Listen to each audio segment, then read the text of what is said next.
Welcome to The Planet Forward with Preetha, conversations for a greener future, the place where we ignite discussions and uncover innovations driving us towards sustainability. Every episode, join your host Preetha as we explore the stories, ideas, and pioneers making a real difference in our world. Get ready to be inspired, learn, and be a part of the change that propels us forward to a greener tomorrow.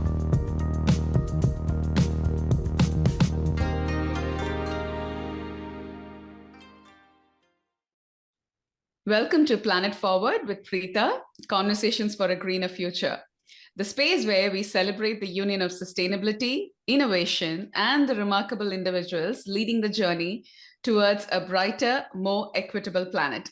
In today's episode, we are honored to introduce a guest whose life work is not just an ode to luxury and aesthetics, but also a powerful testament to women's empowerment and environmental stewardship. Sangeetha Peter stands as a beacon in the jewelry industry, redefining the essence of luxury through a lens of sustainability and ethical responsibility. With an illustrious career that weaves together the richness of tradition and the foresight of sustainable practices, Sangeetha has emerged as a pioneering figure in curating jewelry that not only captivates the eye, but also conserves the heart of our environment. Her initiatives offer a platform not just for showcasing exquisite craftsmanship, but also for empowering female artisans and entrepreneurs, championing a cause that transcends the boundaries of beauty to embrace the core values of equity and inclusivity. Sangeetha's commitment to women's empowerment is evident in every facet of her work, from providing opportunities for women in the luxury sector to advocating for their rights and representation in all spheres of life. Through her leadership, she illuminates the path for future generations of women, proving that elegance and empowerment can indeed go hand in hand. Beyond the sparkle of gemstones, Sangeetha's vision encompasses a world where luxury is synonymous with social responsibility, environmental harmony, and the empowerment of women. She's just not shaping the future of jewelry, but is also crafting a legacy of positive change, inspiring us all to look beyond the surface and see the potential for impact in every creation. So let's welcome Sangeetha Peter to the show, a visionary redefining luxury and empowerment one jewel at a time. Sangeetha, it's an absolute pleasure to have you on Planet Forward. The first question I have for you is your professional journey and inspiration. Can you share with us how your journey as a jewelry curator began? What or who have been your biggest inspiration in the jewelry and luxury sector? Thank you, Preetha and Planet Forward for having me here. It's wonderful to connect with you all. Regarding my journey as a jewelry curator, I would say that it was not from the time I was a small kid, I was always interested in jewelry and fashion. So once when I went to Bombay to meet a jeweler along with my friend to buy jewelry, I went along with her basically to select jewelry for her house function. It was then that the jeweler was telling, like, Coimbatore is a smaller city, and people travel all the way from Coimbatore to Bombay to buy jewelry, Bombay, Delhi, and Hyderabad. So she asked me if I will be interested to do a show in Coimbatore. But then, like, initially I was like very apprehensive. I didn't know how to go about, and I did not know. I love jewelry, of course, but I did not have any certification or any training, formal training as such. But then she really, my friend and the jeweler, her name is Panna Javeri. So they both gave me a lot of motivation, and they asked me to start this. And that is how my journey started.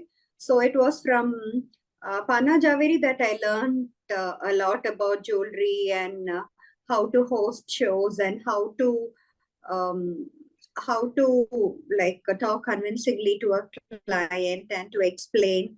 That's wonderful. That's a remarkable way to start your journey. And, they say, right, opportunity, you'll never know where the opportunity is. It's just that you have to be open to the idea of change. So that's a very inspiring way to start. So the next one I have is curating and design philosophy. So how do you approach the process of curating collections for your exhibitions and shows? Can you share your philosophy on blending traditional craftsmanship with contemporary design in jewelry? I have done shows in cities like Coimbatore, Chennai, Calicut, and even in bigger cities like Hyderabad, and up to like smaller cities like Erode, which is near Coimbatore. So whenever I host an exhibition, what I do is basically I try to study the region, and I get to know like what kind of jewelry like people like to wear in that kind of region. Because in is more of gold, and in Coimbatore is more of rubies and polkis, and in Hyderabad it's more of diamonds. So I study the market, and accordingly I curate the jewelry for the shows. So it is a mix of both. It is both traditional as well as contemporary, because in an exhibition, like the walk-ins are from different groups. There'll be like teenagers and then others. So it has to cater to all the age groups also. That is wonderful. So do you have a team who also helps you in this? Because it's a lot of work to do that kind of, study before you go to a city, understanding the clientele and, what kind of jewelry works there. So do you have a team which helps you there in those aspects? I do not have any team as such. I have during curation for the past 10 years. So it is like a day-to-day process. Like every day I keep updating myself. I keep going through different uh, like different cities, and like what kind of jewelry people wear there. So I keep myself updated like every day, and I That's do not have a team. That's awesome. You're able to do such a wonderful, phenomenal job on your own. That really kudos to you for that. So, moving on, I have something around. I'm sure your 10-year journey was not rosy at all. You have a lot of challenges along the way as well. So, I want to go switch and ask you questions on your challenges and achievements. Like, what have been some of the biggest challenges you faced in your career, and how did you overcome them? Could you also tell us about one of your most memorable projects or achievements as a jewelry curator? When I started jewelry curation, as I told you, I have no background of jewelry. So the next question I have for you, Sangeetha, is on your challenges and achievements. What have been some of the biggest challenges you faced in your career, and how did you overcome them? And I also want to know if you could tell us about one of your most memorable projects or achievements as a jewelry curator. As I had mentioned earlier, Preetha, when I started off, I did not have any formal degree, or I did not have any experience. I did not come from a jewelry background, because generally people buy jewelry only from their family jewelers, and it is basically only on trust. So initially, it was a little challenging for me to convince clients, but then now I think it's been like more than 10, 12 years. So, and now the trust has like built over this period of years. And also the other challenges are like you have to deliver the jewelry on time, and usually clients they select the jewelry only after they buy the saris. So then the execution part, it gets little difficult because everything is handcrafted. So every time I deliver jewelry for a bride or for any function, it is a challenge for me till today. Because the And timing is very important, yeah, right? yeah. Yeah.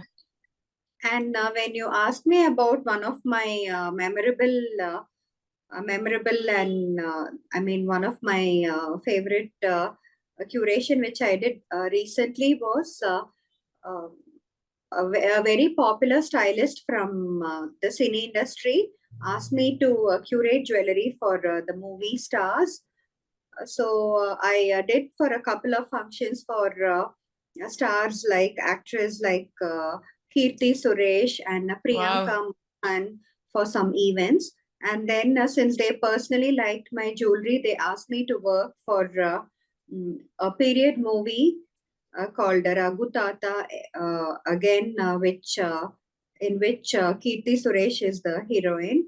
So that was uh, I mean, it was like very interesting because I had to go through all it was set in a period like, say, like 1960. So I had to go through a lot of journals and study like what kind of jewelry people like Wore it used to during that wear time. during those Yeah. times.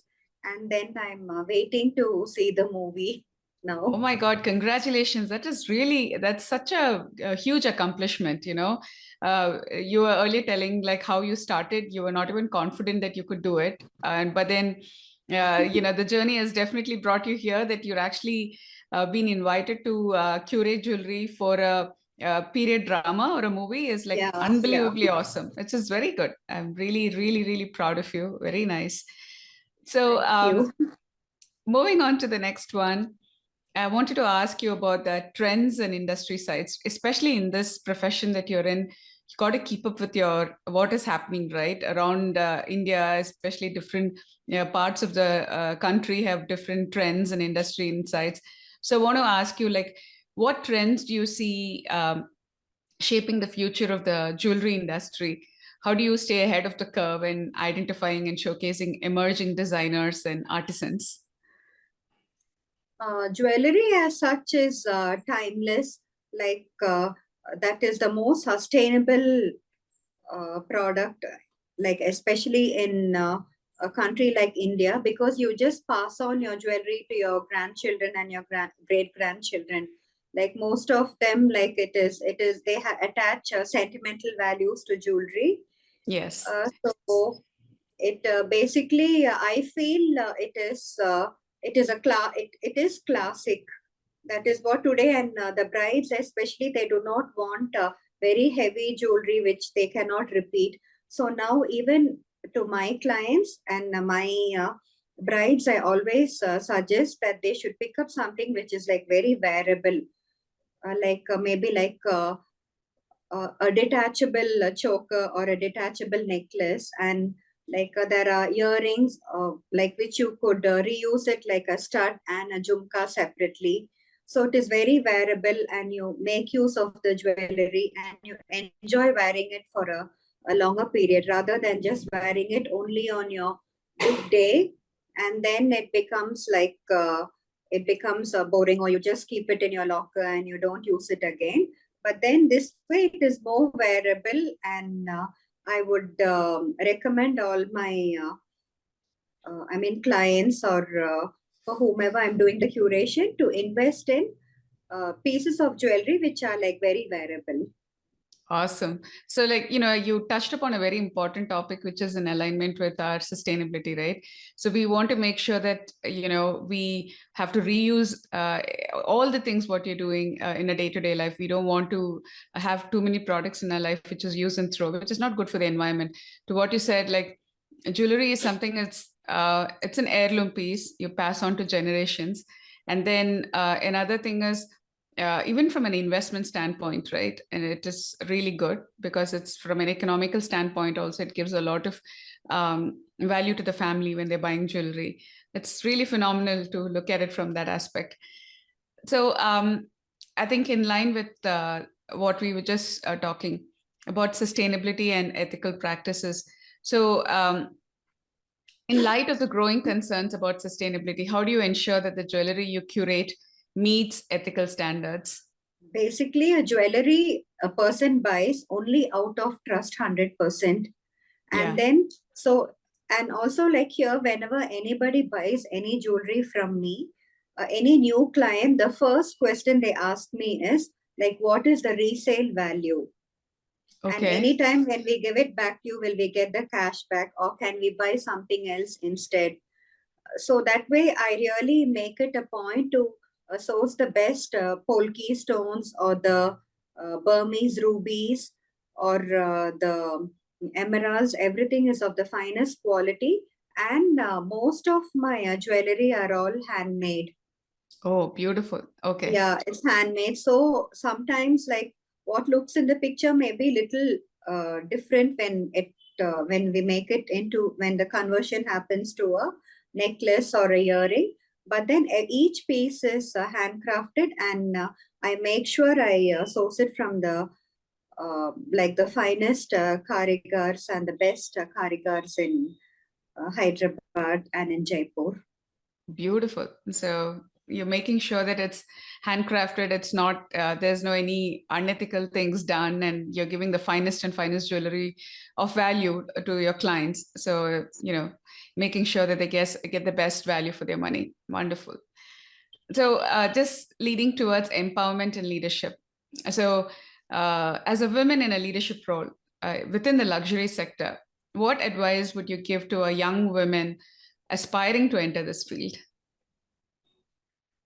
To anybody who is entering either jewelry curation or any other business, I would always tell them that you keep your goals short term. See, only when you have a short term goal, it is easy for you to achieve it and then move on. It only works that way. If you plan for a too long a term, and if you plan for things like which are like too far ahead, it is very difficult to reach. That is what I learned from my experience. And also, when you start, it is basically like it is better to start with a smaller investment. You learn the business, and even till today, like if I do 5 shows, maybe like uh, 2 shows may not do well, but then you should not be disheartened. It's okay, we just move on. Like if we have to like regret, or if we have to keep like it puts us in a different phase. So basically it is like, yeah, sometimes it doesn't work out also, so we have to be we should have like a open mind, and move on and be bold. See, in any business, risk is involved.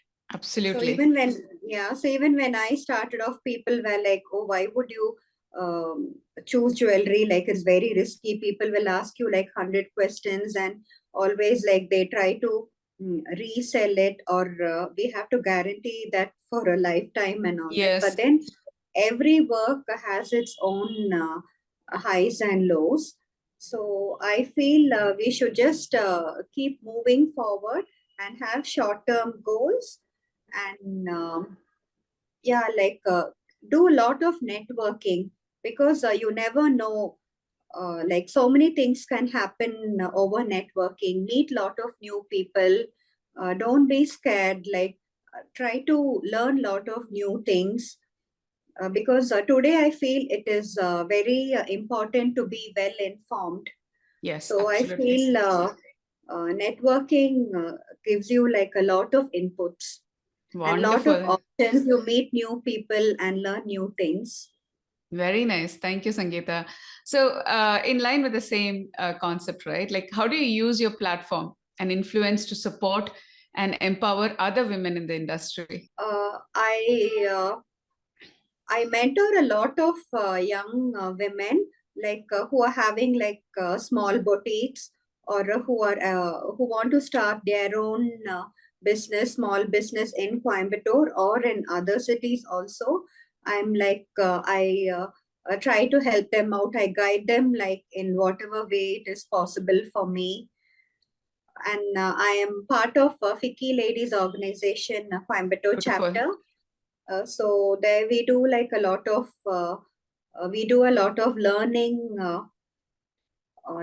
for women. So that way, like we give them lot of knowledge. We inculcate like lot of knowledge to women of different age groups. Oh, that is beautiful, because I know, especially being part of FICCI, it's a huge forum wherein you, along with the other successful women, you guys together as a collective force can help a lot of women. Because there are a lot of young entrepreneurs today, and we're seeing this trend or shift in India right now is like everybody is focused on becoming entrepreneurs. Earlier, if you look at 10 years before, everyone was focused on the service sector.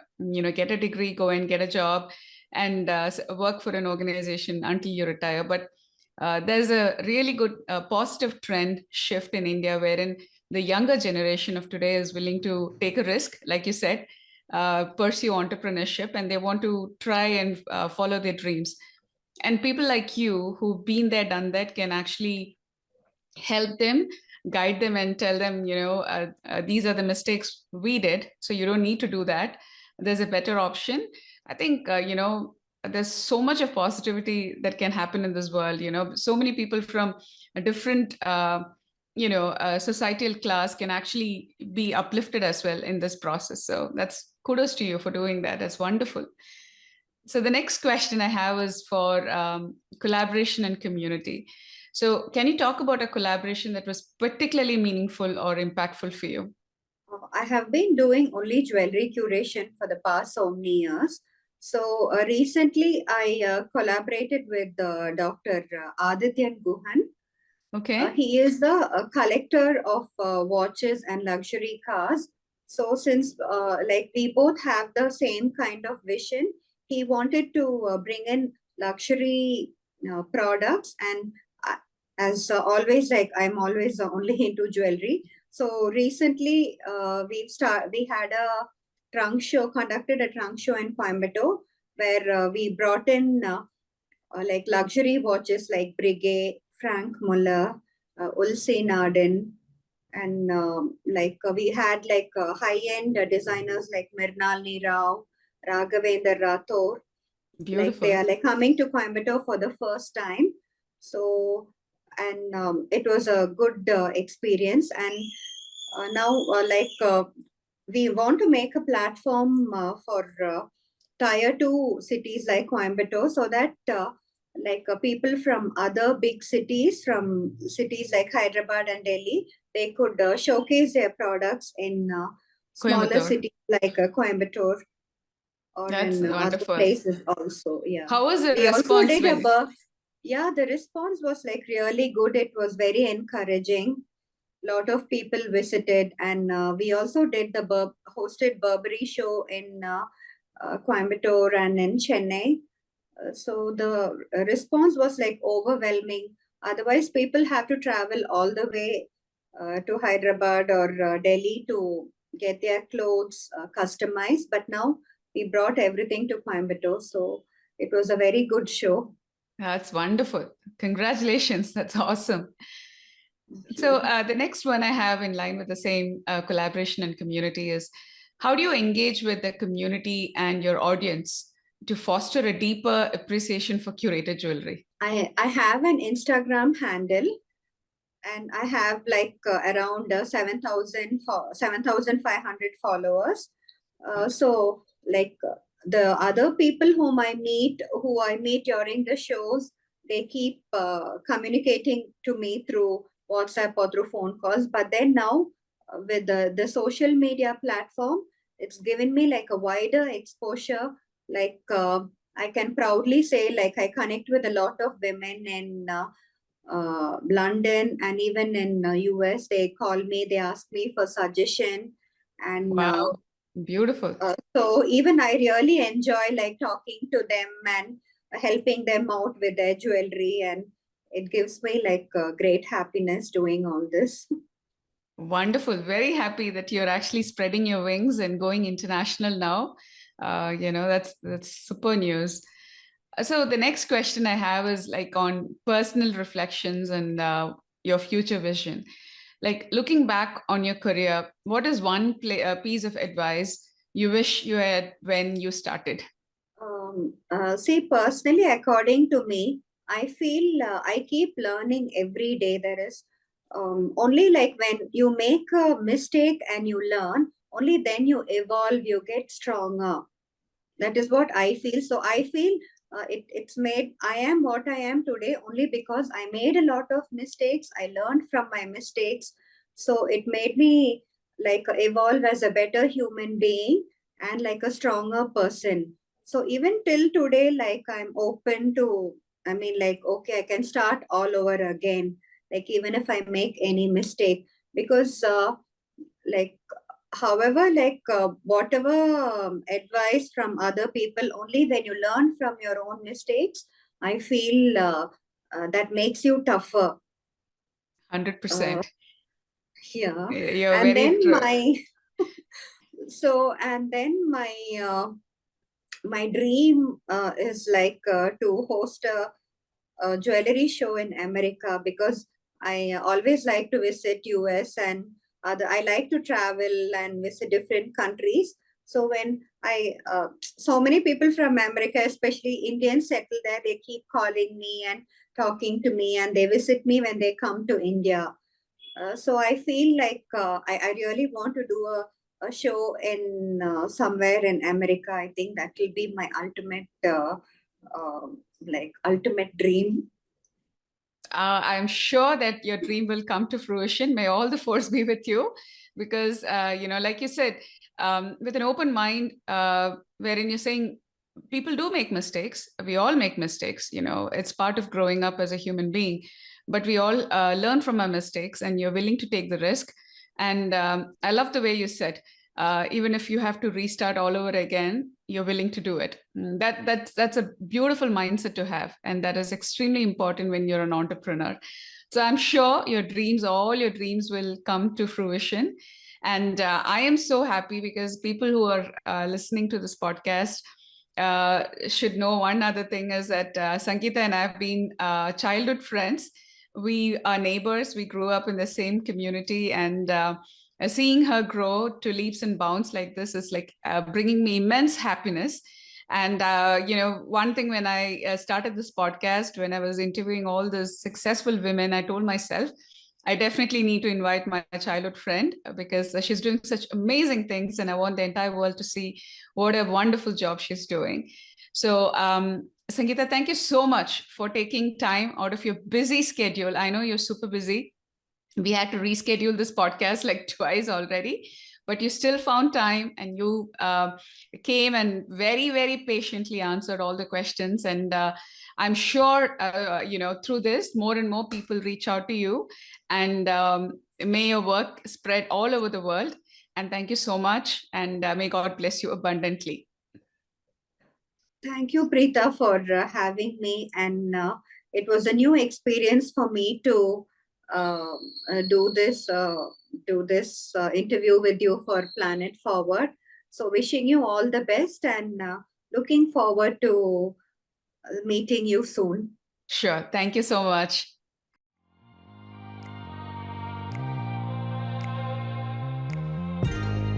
Thank you for tuning in to the Planet Forward with Preetha, conversations for a greener future. Together, we're exploring the innovations and stories that inspire us to think and act for a sustainable world. If you're inspired by today's conversation and want to be part of this journey toward a greener future, make sure to subscribe to our podcast on your favorite platform. By subscribing, you'll never miss an episode filled with groundbreaking ideas and actionable solutions. Let's continue to make a difference, one episode at a time. I'm Preetha, reminding you to make every day count for our planet. Until next time, keep moving the planet forward.